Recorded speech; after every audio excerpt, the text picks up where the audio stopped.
Bonjour à tous, aujourd'hui je vais vous dire pourquoi on va parler d'argent sur cette chaîne et comment je vois et j'utilise cet outil. Alors, l'argent c'est un sujet qui est extrêmement important et extrêmement tabou. C'est tabou, je ne le comprends pas et je pense qu'il doit être détruit. L'argent, tout le monde en a eu l'expérience, c'est très lent à gagner et c'est très facile à dépenser et au final on passe toute notre vie à courir après. C'est pour ça que je pense que nous devrions tous en parler plus librement, ça prend beaucoup trop de place dans nos vies pour rester tabou. L'argent, c'est une grosse source de problèmes quand on n'en a pas assez. Et pour limiter ces problèmes, il faut que tout le monde ait accès à un socle de connaissances basiques pour éviter de reproduire des erreurs que d'autres ont déjà faites. À mes yeux, ces connaissances devraient être enseignées à l'école et à la maison. Et comme ce n'est pas le cas, je vais faire ma part en partageant ici celles que j'ai acquises de ma modeste expérience. J'espère que ça pourra vous aider. Mais l'argent, c'est aussi et heureusement une source de solution quand on en a assez. Avoir de l'argent de côté permet de résoudre les problèmes de la vie quotidienne et de réaliser des projets, ce qui nous permet d'aller de l'avant avec sérénité et enthousiasme. Et c'est ce que je vous souhaite. Alors ça, j'ai eu la chance de le comprendre très vite dès mon premier travail d'été lorsque j'étais étudiant. J'étais manutentionnaire dans une usine de conditionnement de fruits. Des caisses, des plateaux et des boîtes de fruits m'arrivaient sur une chaîne et je devais les ranger par catégorie sur des palettes. Ce n'était pas un travail enrichissant comme vous pouvez l'imaginer et les journées étaient très longues. J'étais payé au SMIC, mais on faisait plus de 50 heures semaine, donc j'ai fait 1900 € le premier mois. C'est mon premier et plus gros salaire à ce jour. Et le deuxième mois, donc le mois d'août, j'ai été mis à la porte la troisième semaine du jour au lendemain, car les récoltes étaient terminées. Là, j'ai fait 1200 €. Donc en sacrifiant mon dos et mon été, j'ai perdu 10 kilos et j'ai gagné 3100 € et j'ai appris une leçon. Il faut faire très très attention à l'argent, il est trop facile de le dépenser et beaucoup trop difficile de le gagner. À partir de ce moment, j'ai commencé à ne plus voir les prix en euros mais en temps de travail à l'usine. Ça vaut 15 €, c'est 2 heures à l'usine. Tu l'achètes comme 2 heures de travail sur ton compte en banque ou tu gardes ces heures de travail pour acheter autre chose. Alors voilà pour cette petite parenthèse personnelle, mais il me semblait important de vous parler de mon premier travail qui a été fondateur dans ma relation à l'argent. Depuis, j'ai travaillé dans de nombreux métiers différents et j'ai mené une vie simple à beaucoup épargner pour mes projets, environ 500 € par mois. Mon premier projet a été d'avoir un matelas de sécurité pour résoudre les problèmes de la vie quotidienne.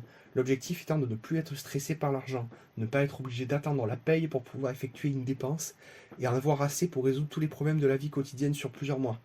Voiture, ordinateur, téléphone, machine à laver, frigo. Si quelque chose pète, pas de problème. Mon CDD se termine bientôt, pas de problème. Envie de changer de métier, pas de problème. Sans le savoir, je venais de réaliser mon épargne de précaution qui est l'un des points clés de l'épargne.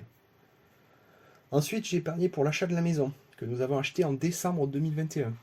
J'y ai claqué 30 000 € sur les 45 000 € que j'ai constitués en 7 ans de vie active. C'est une petite maison dans un coin pas très cher d'un point de vue immobilier. Grâce à cet apport et ce petit bien, nous avons qu'une mensualité de 400 € par mois et des brouettes, et sur 10 ans pour devenir propriétaire. Maintenant, le projet, c'est la retraite anticipée.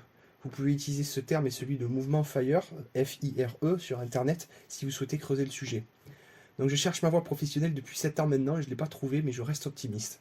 Vu la place qu'occupe le travail sur toute une vie, je ne peux pas tolérer un travail qui me donne des idées noires à chaque fois que le réveil sonne le matin. Ce n'est pas une vie. Pour vivre, il me faut un travail qui me donne l'énergie et l'enthousiasme de me lever. Mais dans l'éventualité où je ne trouverai pas, la solution que j'ai trouvée, c'est de m'arrêter de travailler plus tôt en prélevant des rentes dans une cagnotte. Le problème de cette cagnotte, c'est que l'inflation va me la défoncer. L'inflation, c'est le fait que tout coûte plus cher d'année en année. L'inflation, depuis 1991, c'est 1,5% en moyenne. Alors dit comme ça paraît inoffensif, sauf que ça se cumule. C'est le principe des intérêts composés. Ces 1,5% qu'on se prend dans les dents cette année ont été appliqués à des prix déjà boostés de 1,5% l'année précédente, eux-mêmes déjà boostés par les 1,5% de l'année d'avant, et ainsi de suite. Pour faire simple et qu'on se représente l'inflation plus simplement, il faut savoir que si les prix augmentent de 1,5% par an, ça signifie que les prix doublent tous les 48 ans. Si j'épargne pour ma retraite en mettant 10 000 € dans un coffre maintenant et que je les récupère dans 48 ans, je ne pourrai acheter que la moitié de ce que j'aurais pu acheter aujourd'hui. Autrement dit, si j'ai besoin de 500 € par mois pour vivre aujourd'hui, que j'imagine avoir les mêmes besoins dans 48 ans, eh bien ces besoins-là vont me coûter 1 000 € et pas 500 dans 48 ans. Donc moi je pensais que ma cagnotte me permettrait de vivre 20 mois, puisque 500 x 20 égale les 10 000 qu'on met dans le coffre. En réalité, ils ne me permettent de vivre que 10 mois. Et ça, c'est intolérable. Cet argent, je l'ai sué dans des emplois qui ne me convenaient pas. Il est hors de question que mon pouvoir d'achat se fasse démonter comme ça. Et c'est pas en plaçant ma cagnotte sur un livret à 1% de rendement en moyenne que ça va me sauver. Ça va ralentir la perte de pouvoir d'achat, mais je vais perdre quand même. Pour que la valeur de mon livret A double, il faut attendre 72 ans. Et comme on l'a vu, ce n'est pas suffisant face au prix qui, eux, doublent tous les 48 ans. Une assurance vie en moyenne, c'est 3% de rendement. C'est déjà mieux, l'inflation est battue, mais les gains restent tellement modestes. Pour que la valeur de nos assurances vie double, il faut attendre 24 ans. Mais placé différemment, notre épargne peut fructifier bien plus vite. À 4% de rendement par an, il faut 18 ans pour doubler son épargne. Il faut 14,4 ans à 5%, 12 ans à 6%, 10,2 ans à 7%, 9 ans à 8%, 8 ans à 9% et 7,2 ans à 10%. C'est là que j'ai compris comment les riches s'enrichissaient réellement. Leur fortune augmente exponentiellement, ça ne peut donc pas venir du travail, un salaire évoluant rarement exponentiellement et encore moins sur le long terme. Pour moi, un riche était quelqu'un qui avait fait de grosses études, avait un gros salaire, une grosse maison et une grosse voiture. Mais j'ai compris que tu as beau gagner 1000 ou 10 000 euros par mois, si dans les deux cas tu claques tout à la fin du mois, tu es toujours coincé dans ta routine sans pouvoir en sortir et envisager des projets à moyen ou long terme. Avoir un gros salaire c'est bien, mais la seule chose qui compte, c'est ce qui reste à la fin du mois, peu importe combien tu gagnes. Car les riches sont riches grâce à leur capital. Ce capital, c'est une partie de cet argent qui reste à la fin du mois, ou qui a été reçu par un héritage, qui est utilisé pour acheter des actifs. Ces actifs, ce sont le plus souvent des parts d'entreprise, donc des actions, ou des prêts effectués à des États ou des entreprises, ça s'appelle des obligations, ou du patrimoine immobilier. En achetant un bien immobilier et en le louant, le propriétaire utilise le loyer pour payer la mensualité du prêt, entretenir le bien, payer les charges et impôts et en garder un peu pour lui.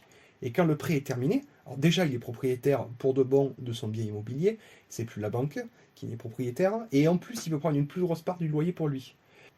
Mais les inconvénients, c'est que le bien peut perdre en valeur, un accident peut coûter trop cher en réparation, et il peut être difficile de trouver un locataire, et ça prend du temps de gestion. Les actionnaires, eux, achètent des parts d'entreprise. Ils en deviennent copropriétaires. Cela permet à l'entreprise d'avoir plus de trésorerie pour se développer. En échange, l'entreprise peut verser une part des bénéfices aux actionnaires sous forme d'une rente. C'est ce qu'on appelle communément les dividendes. Mais l'entreprise peut aussi investir dans son propre développement, ce qui contribue à augmenter la valeur de l'entreprise et donc à augmenter le prix des parts des actionnaires. Mais l'entreprise peut aussi couler et les actionnaires peuvent tout perdre ou ne recevoir que des miettes. Ensuite, il y a les obligations. Les obligations sont des dettes qu'émettent les États et entreprises pour se développer. Les riches prêtent de l'argent et reçoivent le montant prêté plus des intérêts. C'est ce qu'on appelle le coupon. C'est l'équivalent de la mensualité lorsqu'on a une dette, mais c'est vu de l'autre côté quand on est le créancier. Mais les entreprises peuvent faire faillite. Alors les États, c'est quand même moins courant. Mais l'avantage des obligations, c'est que si une entreprise fait faillite, ses biens sont saisis et vendus et ce sont les créanciers qui récupèrent l'argent en premier. Et s'il reste quelque chose, il y en aura un petit peu pour les actionnaires, mais c'est très rare. Et donc les obligations, c'est évidemment l'actif qui rapporte le moins car il est le moins risqué. Mais bref, avec le temps, ces actifs fructifient exponentiellement grâce aux intérêts composés. C'est exactement comme on l'a vu pour l'inflation, qui nous fait perdre exponentiellement du pouvoir d'achat dans le temps, sauf que là, les intérêts composés sont dans le bon sens et font gagner exponentiellement de l'argent dans le temps à leurs propriétaires. Avec les loyers, les propriétaires de biens immobiliers en achètent d'autres. Avec les dividendes, les actionnaires achètent de nouvelles actions. Avec les coupons des obligations, les riches prêtent encore plus d'argent et reçoivent encore plus de coupons, et ainsi de suite. À partir d'un certain temps, l'argent obtenu annuellement par ces loyers, dividendes, coupons peut couvrir les dépenses de la vie quotidienne de leurs propriétaires. Ces propriétaires sont libres d'arrêter de travailler pour vivre. Pour moi, la vraie richesse, elle est là. C'est quand on est libre de pouvoir s'arrêter de travailler.